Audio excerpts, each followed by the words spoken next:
What are some of the key matchups for the Chicago Bears to look at in their matchup against the New Orleans Saints? We're going to talk about today. Plus, we're going to dive into the mailbag as it's Friday. You know what that means. It's Mailbag Day. We're going to get into all that and more right after this. You are now tuned in to Chicago Bears Central, your number one place for all Chicago Bears news and content. What's going on, Bears fans? Welcome to another episode of Chicago Bears Central, your number one spot for everything Chicago Bears related. I'm the host here, Hayes. Make sure you guys are following the channel at Chi Bears Central on every social media platform we happen to be on. Now, with that being said, let's go ahead and get into the content for today. And mainly, we're going to dive into the mailbag. It's going to be mainly built around your guys' voicemails, but I want to talk about some of the key matchups to look out for as the Bears face off against the New Orleans Saints, right? And the first one is that I want to talk about is the rookie Darnell Wright. Now, this is a guy who has played extremely well, in my opinion, so far in the season, and really has shown that, no, he is going to be a building block for the Chicago Bears team for a very, very long time.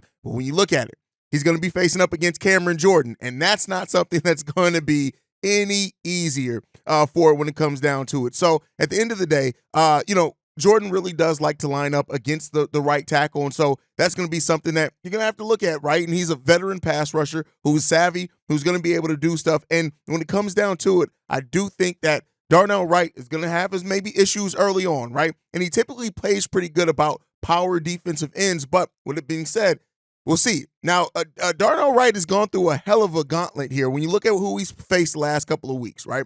Danielle Hunter, Max Crosby, Joey Bosa, Rashawn Gray, Sean Garrett, Montez Sweat, who's now a member of the Chicago Bears, and Chris Jones. Listen, he's done pretty damn good against some of those key matchups for an offensive line that is already not nearly the best and more solid. So when it comes down to it, this is going to be another big test for Darnell Wright to prove that he belongs, to continue along his rookie development. And it's going to be, listen, like I said, he's gone through a nothing less than a gauntlet is what you would call it. And I don't use that terminology lightly. Darnell Wright has gone through trial by fire. And he's coming out of that, not unscathed, but relatively, intact, right? Not even relatively, but he's come out intact. And the fact of the matter is that that's how you develop future pieces that are going to be linchpins of your team. And that's really what it shapes up to be when it comes to Darnell Wright. Really looking to see how he performs in this game, in the run and the pass game, as we look to probably have a nice mixture of run and pass tactics, at least hopefully in this game. You never know when it comes to Luke Getsy ran offense on how it's going to show out. But really in that, you got to look positively in that. Now, on the flip side of that, let's talk about it. Montez Sweat, of course. Everybody's going to be looking at what Montez Sweat brings to this Chicago Bears lineup. And even though I know there are some Bears fans that are going to make knee-jerk reactions based off one first week, that he hasn't even had a full week of practice, it's going to come. You're going to get people that either write that it's the greatest or worst move ever by Ryan Poles based off this 1 week. But listen, I would be remiss to say that we're not looking at how Montez Sweat, how the defensive line performs now with Montez Sweat into a bigger degree as well. How does it make it easier on the linebacking core? How does it make it easier on the secondary? Things like that. So Montez Sweat making his Bears debut is definitely something that everybody's going to have the eye on, regardless of who he's lined up with or against on that defensive line. There's going to be all eyes on Montez Sweat in this game. And so, I had to put him on the list. Just period. He had to be on the list. Now, with that said, we talked about how the improvement on the defensive line, even though, like I said, may not come initially in this first week, but how it's going to help the secondary. And one of the members of the secondary all eyes are going to be on as well is Jalen Johnson in this game. Jalen Johnson is out to prove that he needs to be paid like a number one. That's what he's out to prove. And so when you look at it, he's going to be lined up probably against Michael Thomas or Chris Olave in this game. And so these are two physical wide receivers that have some height and can make tough catches. And we'll end up seeing it really comes down to the secondary overall and cornerback crew overall, because Tyreek Stevenson, we got a voicemail on him as well. He's going to be tested and targeted as well in this game. But be on the lookout for Jalen Johnson.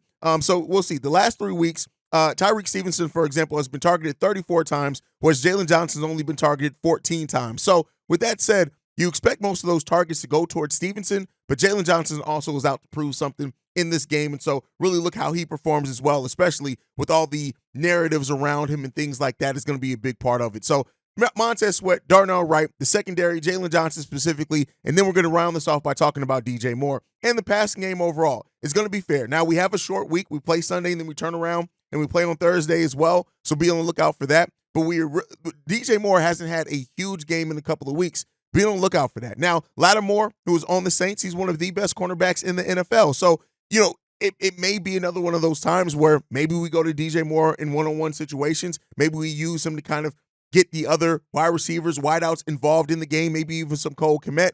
But I'm looking forward to hopefully seeing another big game, or at least some big plays from DJ Moore in this game as well. All eyes are going to continue to be on him and Tyson Bagent, as Tyson Bagent gets his now third start in a row. Hopefully we get to see Justin Fields back on Thursday night. But with that said, all eyes on Tyson Bagent as well, as this continued narrative of the Chicago Bears quarterback is going to continue to be a thing. It's just going to continue to be a thing all throughout the offseason. I mean, the season, and probably throughout a lot of the offseason as well. You're going to hear a lot of that depending on how Justin performs, when or if he does come back this season. So those are the things I'm looking out for in this game. Let me know down below, what are some of the key matchups or players you're looking to have big nights against the New Orleans Saints this upcoming Sunday. But with that said, let's go ahead and get to the voicemail bag for today. This first one, this one's from the 815, I'm sorry. Man, all I got to say, boys, is one fucking thing, dude. As a man who has played professional fucking college football at the D1 level at Illinois State, and as a diehard Bears fan, we need to get rid of the whole fucking coaching staff. Put them boys on blast. Get rid of their ass. They ass need to be out this city. Fuck all that. You ain't never fired a coach. I get it in the middle of the season, but holy shit. How will you just sit here and argue that the game plan that you put up was sufficient against Justin Herbert?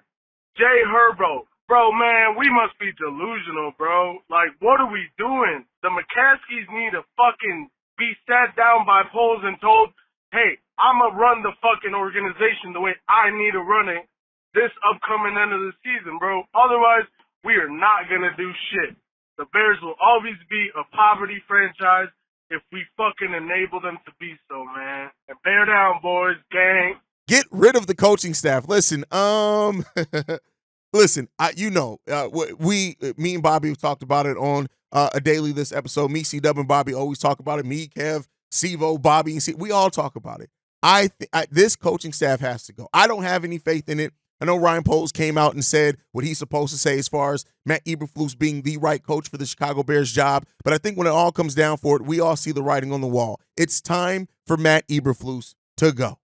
It is. Like, I'm sorry. And that's not to say that he can't go on somewhere and maybe thrive later on, learn from this experience. But to me, I don't care that it's a rebuild. We've taken a step back, and rebuilding doesn't mean struggle. It means that let me not say that. Rebuilding doesn't mean that you should fail at every aspect of your game. There are going to be struggles in rebuilding. Hell, there's going to be struggles even if you're a great team and a great coach in the NFL. So that was wrong of me to say it doesn't mean struggle, but it does mean that you shouldn't suck ass, right? That's what it really comes down to. This defense is taking a step back, and you have to ask yourself, regardless of a rebuild or not, has Matt Eberflus shown you the things that you want to see from a team that's developing, right? That's trying to develop young players.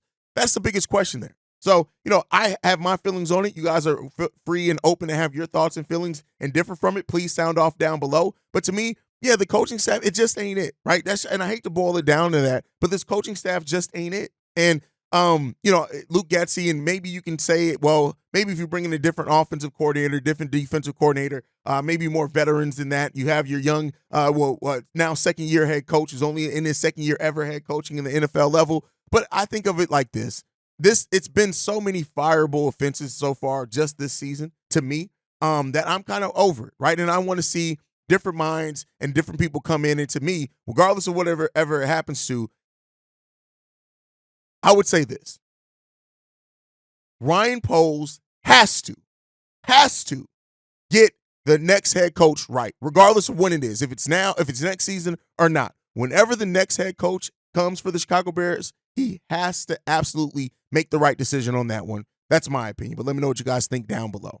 All right, let's get into the next voicemail. This one is from Darius. Oh, man. Darius from Dallas here. I told y'all to stop this fucking Justin Fields versus Tyson Bagent shit. I told y'all just to root for whoever's behind quarterback. You got all your fucking Justin Fields lovers that are hopping on here, talking about, see, I told you so. And then you got all your Tyson Bagent people on here that, are rooting for him and crapping on Justin. Now it's nothing but crickets. But anyway, what I really wanted to talk about, man, Tyreek Stevenson, okay? He's top 10 amongst all cornerbacks in penalties, and he's just handsy as hell. I think we might have made a mistake with just immediately putting him in the lineup and just saying, hey, it's your job from basically the start of a training camp. I think that with his physicality, I'm wondering if we should stick him at the nickel and move Gordon back outside, which is where Gordon wants to be anyway, because he's just too handsy, man. And quarterbacks are starting to just throw at Tyreek Stevenson, and we're seeing them just say, hey, fuck it. Nobody's open. We'll throw it near Tyreek Stevenson and go get a penalty, you know? And he's just handsy. His technique is fine. He's always right there up on the receiver. He's never getting, like, blown, you know, out the water. But he's just too handsy, and that's just because his natural instinct is to be physical. So why don't we put him in a nickel where he can break on the ball, make some big hits, you know, maybe not have to, you know, guard people as long downfield, and, you know, maybe line him up on some tight ends and stuff like that. Put him in a nickel where he can be a little bit more physical, because, man, these penalties are getting ridiculous. What's wrong with this defense, but penalties is one of them. And I think Tyreek is just going to be better in that nickel, man. Let's put Tyler Gordon back out there. Brisker, he disappears and he has a good game, disappears and he has good games. I don't know what's going on with him, but yeah, man, Tyreek, love him, love his instinct, love his attitude, pumped up about what he's got going on in the future. But we got to put this kid at nickel, man. He's ranked 7th amongst all cornerbacks with penalties. That cannot be a recipe for success. But let me know what y'all think about that, man. Texas stuff, bear down. Tyson Bagent versus Justin Fields battle. Listen, I'm so over it. Like you said, right? When it comes down to it, you can say positives about Tyson Bagent without trying to knock Justin Fields. You can say positives about Justin Fields with also still recognizing that he still has tons of development to do. Like, I hate that we get into this conversation with more casual sports fans that want to make it this black or white thing, and then when you say some of the positives, like, oh, well, you guys are just in love with Justin Fields. No. But Justin Fields is a better quarterback than Tyson Bagent. Well, better overall player than Tyson Bagent. He's a better quarterback than Tyson Bagent. It just is, right? It just is. He's a better prospect in every stretch of the imagination. But at the end of the day, you can still talk about the positives that Tyson Bagent brings and some that he does have over Justin Fields because he absolutely has some, right? Both things can be true. And so the people that can't have this objective mind are just fucking idiots when it comes down to it. And I stand on that. Now, as far as Tyreek Stevenson, no, he's not a mistake. Tyreek Stevenson is going through the growing pains, and here's what I'll say. I don't want to move him to the nickel because he can be a lockdown corner in this league, and him being handsy and getting penalties, that's part of those growing pains. You got to embrace that. You got to embrace it. Yeah, you can bring in somebody who's probably not going to have the same mistakes that he does, but listen, Kyler Gordon is better at the nickel. That is where he's going to thrive at. And no, yes, Tyreek Stevenson has his issues. Has it been perfect? No. Has he been getting penalties? Absolutely. But he has to go through it because guess what? On the other side of that, you have a potential shutdown corner in this league because of that physicality. He's going to have to learn how to use it, right, in a correct way in the NFL level. And like you said, the technique, everything is all correct. The penalties, that's something you need to trust that he's going to be able to get down. But no, I don't think that Tyreek Stevenson was a mistake, and I don't think that he should get moved to the nickel. He should stay where he is, go through those rookie growing pains, because on the other side of that, there's a damn good player on the other side of that. Hell, it's a damn good player now. That's my opinion, Darius, but I always respect your voicemail. Let's get into the next one. This one is from Fred. What up, Hayes? What's going on, man? It's B. Fred, man. Another Monday going into work. These cocksuckers, man, they started my Monday off wrong, man. Them fucking coaches, they gotta go, man. Like, I ain't seen nothing scheme, drawn up, put players in the right position, make plays, or none of that shit. They gotta fucking go, man. I'm so sick of these coaches, man.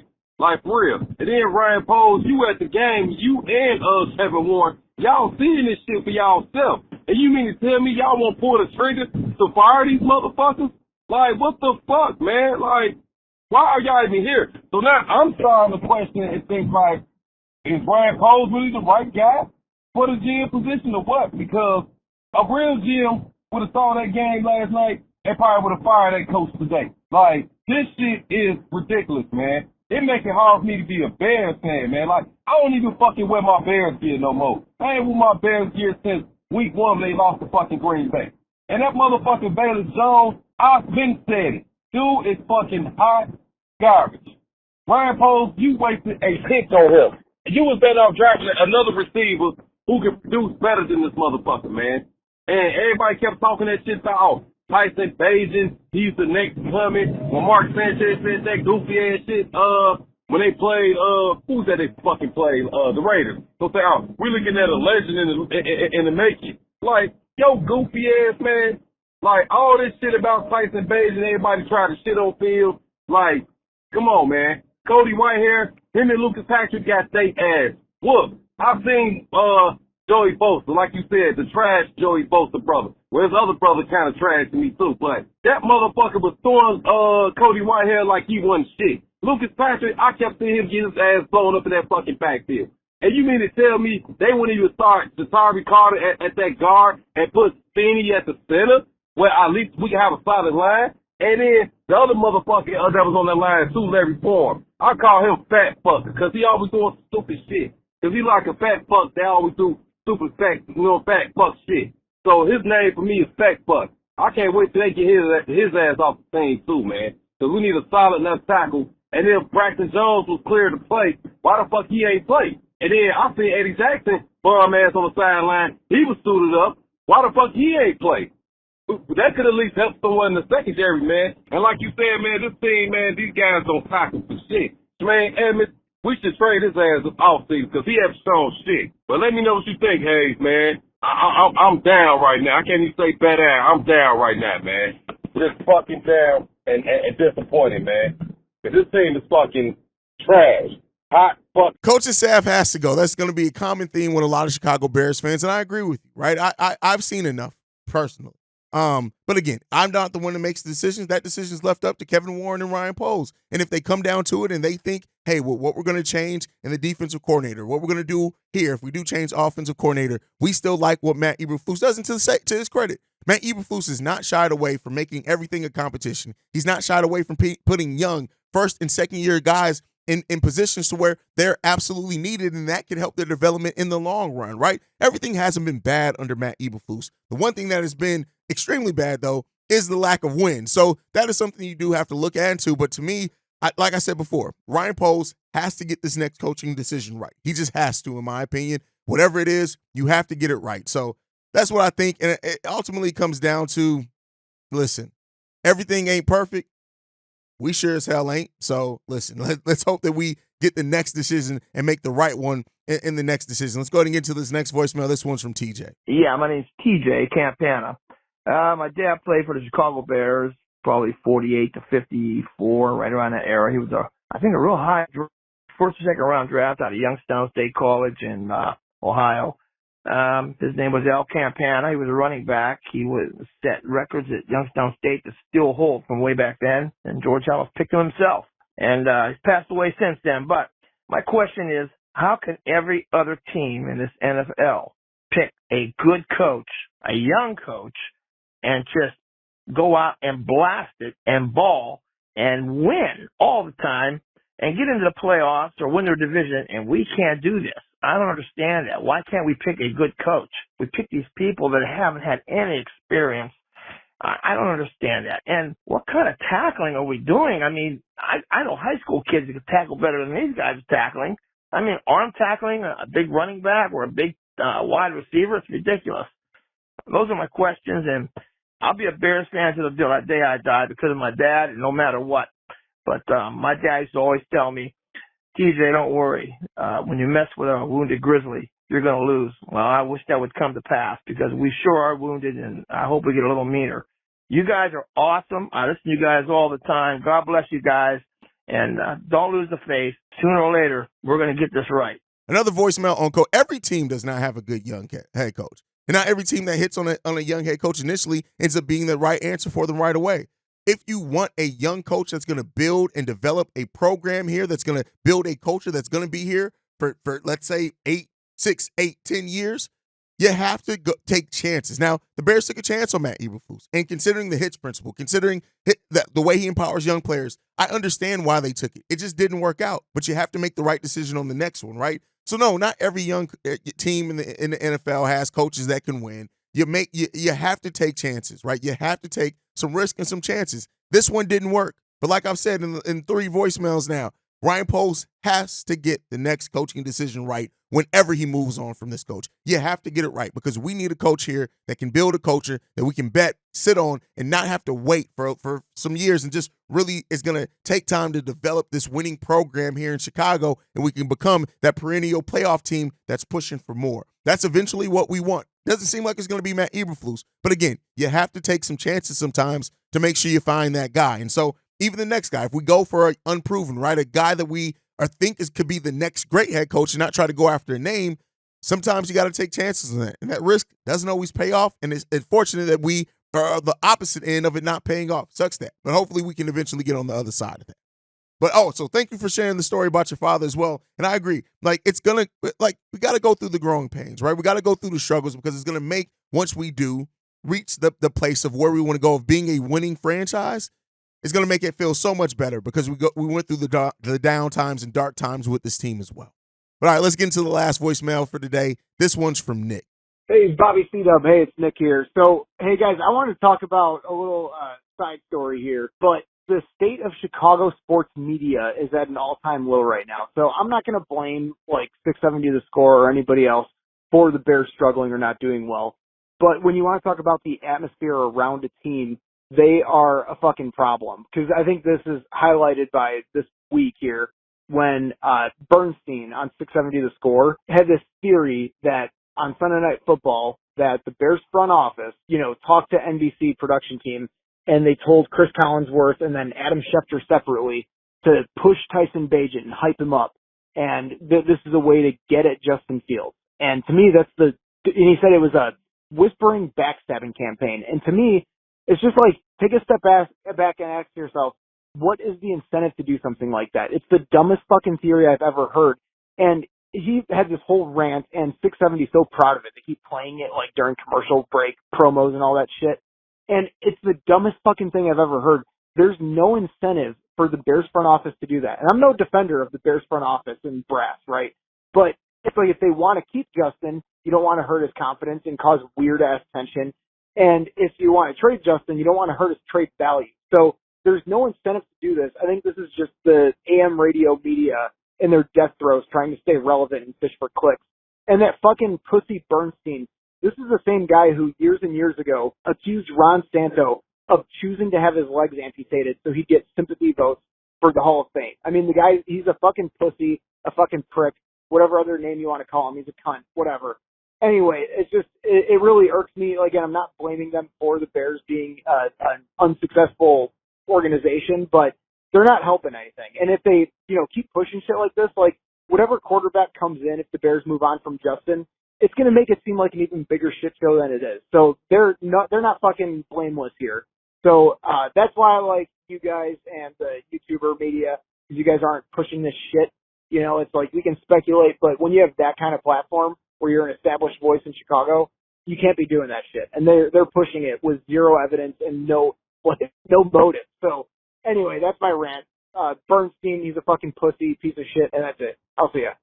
Listen, and the thing about Bears media, or media in general, it all suffers from the same thing, right? It all is about the clickbait shit. And while Bernstein's rant that's been, like you said, posted all over the place, it's passionate. I get it. It's going to get a lot of clicks. It's going to get people rowdy. It's going to get controversy going because of the smear campaign talk. It's going to do all of those things. But again, this is why we look at the national media, which is not really national. It's more local, right? 670 Scores more local than this broad national thing. But at the end of the day, it's going to get more clicks. And it sucks that the media is resulting to some of the same tactics that bad content creators do, right? Not letting the truth speak for itself. But listen, I'll say this for Bernstein. That's truly how he feels. Whether you agree or disagree with it, you can do that. But I like the fact that he's not just necessarily spinning narratives. He is spinning what he truly feels. Now, does it make sense that the Bears will run a smear campaign for their own future quarterback, who it seems like they're still invested in, unless they plan on drafting a quarterback and going in a completely different direction? You're right. It doesn't really make sense.